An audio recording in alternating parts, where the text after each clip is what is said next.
दिलीपभाई नामना भक्तानां, जिगरभाई नामना भक्तानां, विमलभाई नामना भक्तानां, विशालभाई नामना भक्तानां, चेतनभाई नामना भक्तानां, गुलचंदभाई नामना भक्तानां, किरणभाई नामना भक्तानां, संदीपभाई नामना भक्तानां, जितेशभाई नामना भक्तानां, प्रकाशभाई नामना भक्तानां, सीताभाई नामना भक्तानां, दीक्षितभाई नामना भक्तानां, ज्योतिषाभाई नामना भक्तानां, किरीटभाई नामना भक्तानां, भाविकभाई नामना भक्तानां, उदयभाई नामना भक्तानां, बाबाजीभाई नामना भक्तानां, अत्र उपस्थितानां अनुपस्थितानां च सर्वेषां सत्संगिनां साधूनां पाठशालां साधुकानां समस्तगुणातीत मंडल भक्तानां।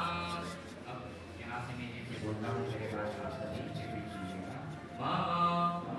तथा च आत्मनः धर्म अर्थ काम मोक्ष फल प्राप्ति अर्थम अक्षर पुरुषोत्तम सिद्धार्थ साक्षात्कार अर्थम अक्षर रूपता प्राप्ति पूर्वक पुरुषोत्तम